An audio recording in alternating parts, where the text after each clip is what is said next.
അസാധ്യം, ഇത് അസാധ്യമാണ്. എന്താ കാര്യം ബാബ? നാഗലോകത്തുള്ളവരെ സംഹരിക്കുവാനായി പറഞ്ഞുവിട്ട മായാസുരൻ പരാജയപ്പെട്ടിരിക്കുന്നു.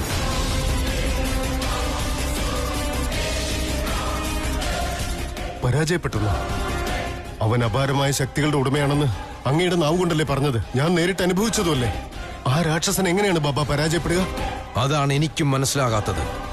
എന്നാൽ ഒരു കാര്യം സത്യമാണ്, ഇച്ഛാധാരി നാഗം ഒറ്റയ്ക്കല്ല, അതിന്റെ കൂടെ പ്രബലമായ മറ്റേതോ ശക്തിയുണ്ടെന്നുള്ള കാര്യം ഉറപ്പാണ്. അത് ഏത് ശക്തിയായിരിക്കും ബാബ? അത് നിഗൂഢമാണ്. ആ നിഗൂഢത എന്താണെന്ന് വെളിപ്പെടുത്തിക്കൂടെ ബാബ? അതത്രയ്ക്ക് എളുപ്പമല്ല. പൂജകൾ പുനരാരംഭിക്കേണ്ട ആവശ്യമുണ്ട്. അതിനി സമയവും വേണം. ഇനി എന്താ നമ്മൾ ചെയ്യുക?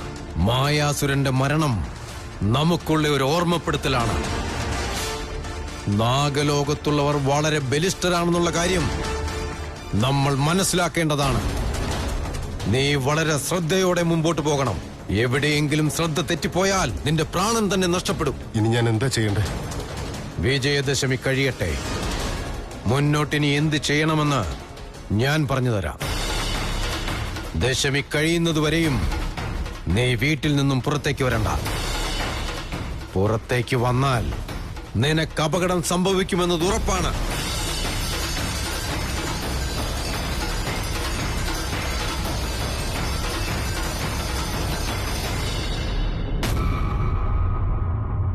ശിവാനി, ശിവാനി, ശിവാനി, ശിവാനി, ശിവാനി എഴുന്നേക്ക്. ശിവാനി, ഇവിടെ നോക്കി, നിന്റെ ആദിശേഷം വന്നിരിക്കുക. ശിവാനി എഴുന്നേക്ക്. ശിവാനി, ശിവാനി എഴുന്നേൽക്ക്. എന്നെ ഒന്ന് നോക്ക്.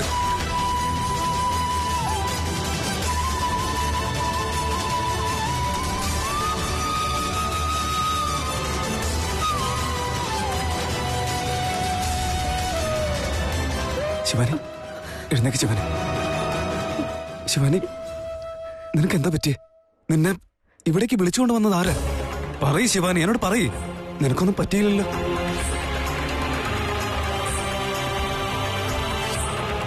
എന്തെങ്കിലും പറയ് ശിവാനി. എന്തെങ്കിലും മിണ്ടാതിരിക്കുന്നേ? നിനക്ക് എന്താ പറ്റിയേ? ആദിശേഷ, ഞാൻ തന്നെ. എന്താ ശിവാനി, വീണ്ടും എന്റെ കാര്യത്തിൽ നിനക്ക് സംശയമാണോ? ഇല്ല, ഒരു സംശയവുമില്ല. നീ തന്നെയാണ് എന്റെ ആദിശേഷൻ. നീ ഇവിടെ വന്നത് എനിക്ക് വിശ്വസിക്കാൻ പറ്റുന്നില്ല.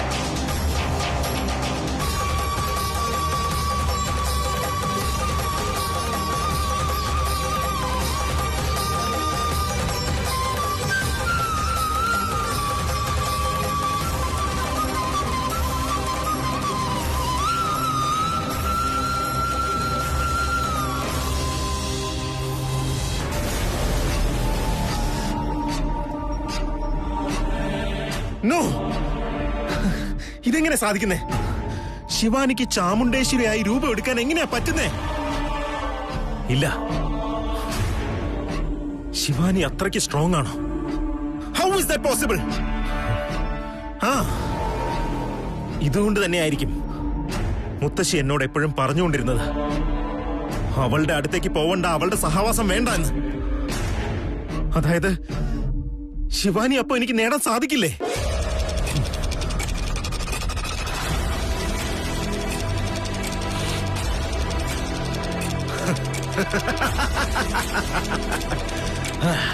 എനിക്ക് ശിവാനി തന്നെയാണ് ശരി. എന്റെ കയ്യിലും ശക്തികളുണ്ട്, അവളുടെ കയ്യിലും ശക്തികളുണ്ട്. രണ്ടും ഒന്നായി കഴിഞ്ഞ ആർക്കും പിന്നെ ഞങ്ങളെ തടയാൻ സാധിക്കില്ല. യെസ്, ഞാനും ശിവാനി തന്നെയാണ് ശരിക്കുള്ള ജോഡി. ഇനി എന്നെ ആരെങ്കിലും തടയാനായിട്ട് ശ്രമിച്ചാ ഇനി അവരെ കൊന്നിട്ടായാലും ശരി, ശിവാനിയെ ഞാൻ സ്വന്തമാക്കുക തന്നെ ചെയ്യും. അവളേക്കാൾ നല്ല ജോഡി വേറെ ആരാ?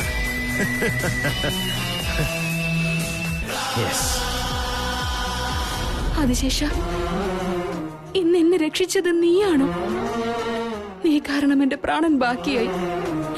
നിനക്ക് എത്ര നന്ദി പറഞ്ഞാലും എനിക്ക് മതിയാവില്ല. ശിവാനി, നീ എന്നോട് നന്ദി പറയേണ്ട ആവശ്യമില്ല. നിന്നെ രക്ഷിക്കുക എന്നത് എന്റെ കർത്തവ്യമാണ്. നിനക്ക് തന്നിരിക്കുന്ന വാക്ക് പാലിക്കുക എന്നത് പതിയായ എന്റെ ഉത്തരവാദിത്തമാണ്. ഏതോ ഒരു രാക്ഷസൻ എന്നെ സംഹരിക്കാനായി വന്നതാണ്.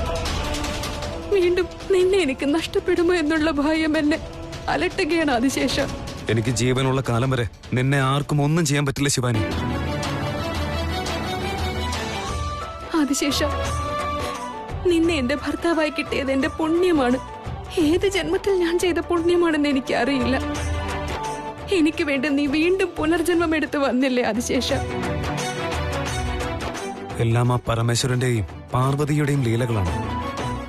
എപ്പോഴും നാഗലോകത്തെ സംരക്ഷിച്ചുകൊണ്ടിരിക്കുന്ന ആ മഹാദേവൻ ഇന്ന് നാഗലോകത്തിന്റെ മഹാറാണിയെ രക്ഷിക്കാൻ അദ്ദേഹത്തിന്റെ പത്നിയെ പറഞ്ഞയച്ചു.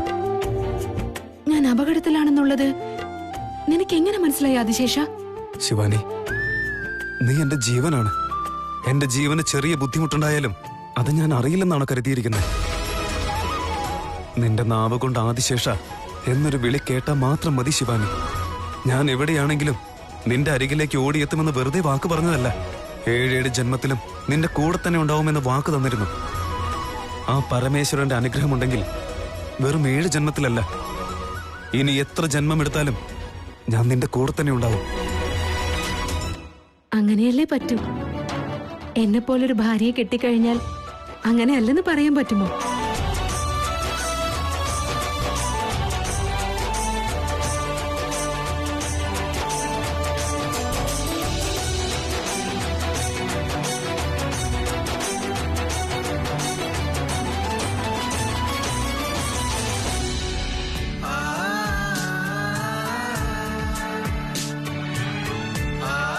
അതിശേഷ, ഒരേ ഒരു തവണ എന്നെ സ്നേഹത്തോടെ ഒന്ന് ശിവാനിന്ന് വിളിക്കൂ.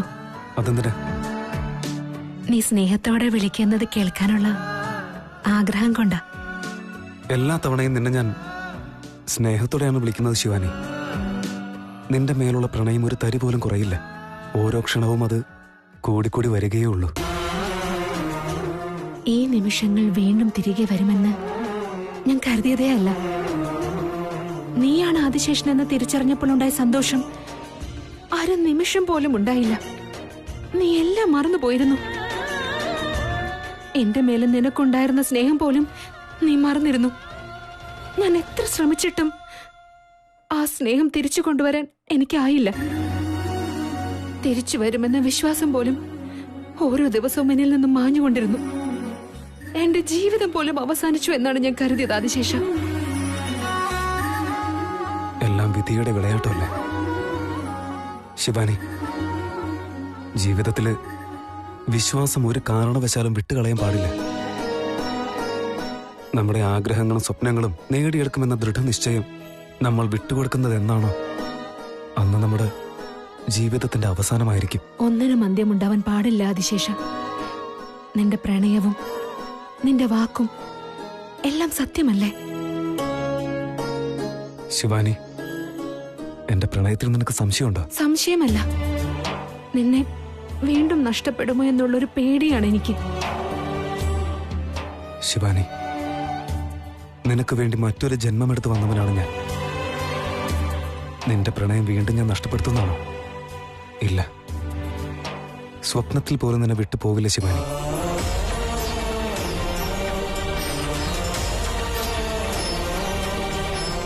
ഈ കൈകൾ ഒരിക്കലും വിടില്ലല്ലോ അല്ലേ? ഇല്ല ശിവാനി, ഈ കൈ ഒരിക്കലും ഞാൻ വിടില്ല. നീയാണ് ഞാൻ, ഞാനാണ് നീ. നമ്മൾ ഒരുമിച്ചാൽ മാത്രമേ നമ്മുടെ ജീവിതം പൂർണ്ണമാവൂ.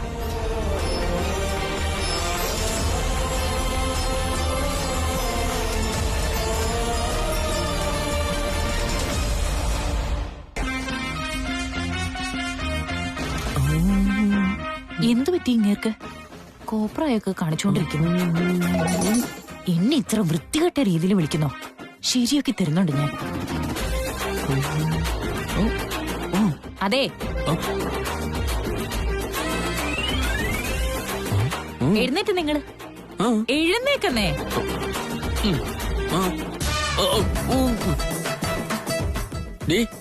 എന്നെ എന്തിനാ അടിച്ച? ഞാൻ എന്ത് തെറ്റാ ചെയ്തേ? എന്നെ ഷൂ ഷൂ എന്നൊക്കെ ശബ്ദം ഉണ്ടാക്കി വിളിക്കുകയാണോ നിങ്ങള്? എന്തൊരു അഹങ്കാരം നിങ്ങൾക്ക്. ഞാനോ? നിന്നെ വിളിച്ചെന്നോ? എപ്പ വിളിച്ച്? എടി എടി, നീ എന്റെ ഭാര്യയല്ലേ, പിന്നെ നിന്നെ ഞാൻ എന്തിനാ അങ്ങനെ വിളിക്കുന്നേ? ഓ, അപ്പൊ മറ്റുള്ളവരാണോ നിങ്ങൾ അങ്ങനെ വിളിക്കുന്നത്? അങ്ങനെ അല്ലടി, അങ്ങനെ ഒരു ഓപ്ഷൻ ഉണ്ടെന്നാ ഞാൻ പറഞ്ഞത്. Option rejected. രാവിലെ മുതൽ ഷൂ ഷൂ എന്ന് വിളിച്ചോണ്ടിരിക്കുക നിങ്ങള്. ഞാൻ അപ്പം മിണ്ടാതിരുന്നു, എന്നാ ഇപ്പൊ എനിക്കെല്ലാം മനസ്സിലായി. നിങ്ങള് രാവിലെ മുതല് ഇവിടുത്തെ ജോലിക്കാരിയല്ലേ ഷൂ ഷൂ എന്ന് വിളിക്കുന്നത്? എനിക്കെല്ലാം അറിയാം. നിങ്ങള് ഇന്നല്ലെങ്കിൽ നാളെ എന്നെ വഞ്ചിക്കുമെന്ന് എനിക്ക് നന്നായിട്ട് അറിയായിരുന്നു. പക്ഷേ അത് ഇത്ര പെട്ടെന്ന് സംഭവിക്കുമെന്ന് ഞാൻ കരുതിയതേ ഇല്ല. ഇന്നലെ ആ ജോലിക്കാരി പുതിയ ലിപ്സ്റ്റിക് ഇട്ട് വന്നപ്പോഴേ എനിക്ക് ഡൗട്ട് അടിച്ചതാ നിങ്ങൾ വാങ്ങിക്കൊടുത്തതായിരിക്കും അതെന്ന്. അയ്യോ, നീ ഇത് എന്തൊക്കെയാ കണക്ട് ചെയ്യുന്നത്? ആക്ച്വലി സംഭവിച്ച എന്തെന്ന് വെച്ചാലേ, ഇല്ലാത്ത കാര്യങ്ങളൊന്നും പറയാൻ വരണ്ട നിങ്ങള്. എനിക്കറിയാം നിങ്ങൾ എന്നെ വഞ്ചിച്ചുകൊണ്ടിരിക്കുകയാണെന്നുള്ള കാര്യം. ഈ വീട്ടില് എന്റെ വാക്കുകൾ ആരും കേൾക്കുന്നില്ല. അറ്റ്ലീസ്റ്റ് കെട്ടിയോൾക്കെങ്കിലും കേൾക്കാമായിരുന്നു, അവളും കേൾക്കുന്നില്ല. എന്താ പറഞ്ഞേ? ഒന്നുമില്ല മോളെ. അല്ല, പാർലറിൽ പോയതുകൊണ്ടേ നീ കുറച്ചുകൂടി സുന്ദരിയായെന്ന് പറയാൻ വരികയായിരുന്നു ഞാൻ. Thank you.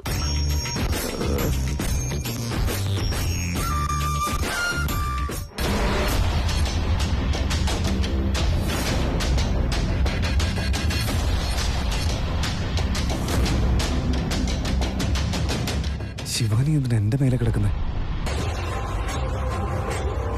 തൃശൂൽ, എന്താ പറ്റിയത്? എന്താ പെട്ടെന്ന് എഴുന്നേറ്റത്? നീ എന്തിനാ എന്റെ ദേഹത്ത് വന്ന് കിടന്ന്? എന്താ ചോദിക്കുന്നേ തൃശൂൽ? രാത്രി നമ്മൾ എന്ത് രാത്രി? ഓ, ഞാൻ ഉറങ്ങിക്കഴിഞ്ഞാ എനിക്കൊന്നും മനസ്സിലാവില്ലെന്നാ? എന്നെ എന്ത് പറഞ്ഞാലും പറ്റിക്കാന്ന് കരുതി വെച്ചിരിക്കാ നീ? നീ ഒരു അക്ഷരം മിണ്ടരുത് ശിവാനി. നീ പറയുന്നതൊക്കെ ഞാൻ അനുസരിക്കുന്ന കരുതി അത് വെച്ചിട്ട് ഇതുപോലെ എന്റെ അടുത്ത് എന്തോ ആവാന്ന് വിചാരിക്കരുത്. തൃശൂൽ, നീ എന്തൊക്കെയാ ഈ പറയുന്നേ? എന്താ തമാശ കളിക്കാണോ? തമാശയോ? ഞാനിവിടെ ദേഷ്യപ്പെടുന്നത് നിനക്ക് തമാശയായിട്ട് തോന്നുന്നു? അല്ല തൃശൂൽ, രാത്രി നമ്മൾ രണ്ടുപേരും രാത്രി എന്താ ഉണ്ടായേ? നീ ഓരോ കഥകൾ ഉണ്ടാക്കി എന്റെ അടുത്ത് പറയാൻ നിക്കല്ലേ. ഞാൻ എന്താണെന്ന് എനിക്ക് ശരിക്കും അറിയാം. ഞാൻ എന്റെ ലിമിറ്റ് തന്നെ ഉള്ളത്. നീയാണിപ്പോ ലിമിറ്റ് ക്രോസ് ചെയ്തോണ്ടിരിക്കുന്നത്. ശിവാനി, നിന്റെ മനസ്സിൽ എന്താ ഉള്ളതെന്ന് എനിക്കറിയില്ല. ഇതൊക്കെ വീട്ടുകാരുടെ മുന്നിൽ ഓക്കെ, എങ്ങനെയെങ്കിലും അഡ്ജസ്റ്റ് ചെയ്തോളാം. പക്ഷെ മുറിയിൽ നമ്മുടെ രണ്ടാളും മാത്രമുള്ളപ്പോ നമുക്കിടയിൽ യാതൊരു ബന്ധം ഉണ്ടാവില്ല. അത് നിന്നോട് അന്നേ പറഞ്ഞതല്ലേ. അതെപ്പോഴും മനസ്സിലുണ്ടാവണം ശിവാനി. ഇത് ലാസ്റ്റ് വാണിംഗ് ആണ്. ഇനി ഒരിക്കലും ഇതുപോലെ റിപ്പീറ്റ് ചെയ്യാൻ നിൽക്കരുത്.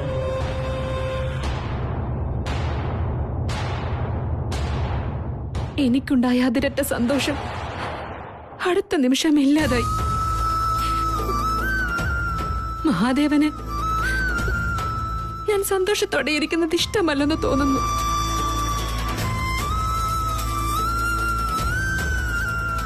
പക്ഷേ ഒരു കാര്യം സത്യമാണ്, തൃശൂരിൽ ആദിശേഷന്റെ ഓർമ്മകൾ ഇപ്പോഴും ബാക്കിയുണ്ട്. ദൈവാനുഗ്രഹം കൊണ്ട് അവനിൽ എല്ലാ ഓർമ്മകളും വന്നിരുന്നു. പക്ഷെ പെട്ടെന്നത് മാഞ്ഞുപോയി. ഒരു പക്ഷേ ഞാൻ പ്രയത്നിച്ചാൽ അവനിൽ തിരിച്ചു വന്ന ഓർമ്മകളെല്ലാം ശാശ്വതമായി നിലനിന്നേക്കാം. അതെന്റെ ഉത്തരവാദിത്തമാണ്.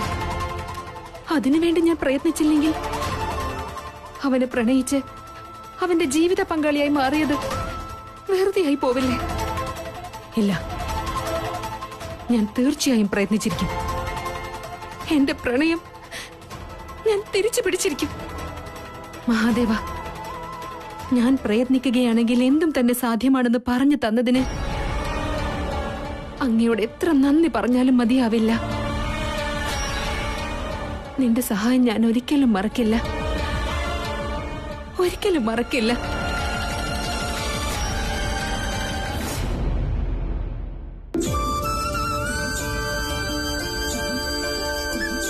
എന്തു പറ്റിയേട്ടാ?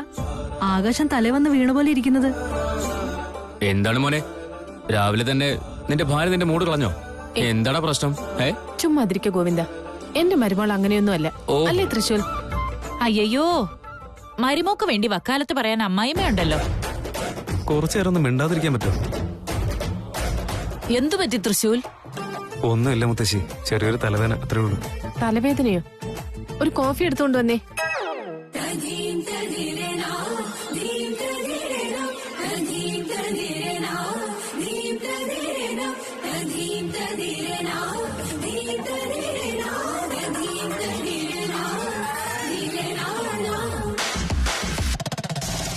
അയ്യോ എന്തൊരു സ്പീഡാ. ചേട്ടന്റെ തലവേദന ഏട്ടത്തിയുടെ ഹാർട്ടിൽ തട്ടിയെന്നാ തോന്നുന്നത്. എല്ലാരും ഒന്ന് വെറുതെ ഇരിക്കാമോ? എന്റെ ഭർത്താവിന് തലവേദന കൂടിയ പിന്നെ കഷ്ടമായിരിക്കും. ഋഷി ദാ കോഫി കുടിക്കും. ശിവാനി തൃശൂലിന്റെ ആരോഗ്യമൊക്കെ ശ്രദ്ധിക്കുന്ന കാണുമ്പോ ഞങ്ങൾക്ക് ഒരുപാട് സന്തോഷം തോന്നുന്നു. ഞങ്ങളുടെ കണ്ണ് തന്നെ തട്ടും. സൂപ്പർ ജോഡിയാ.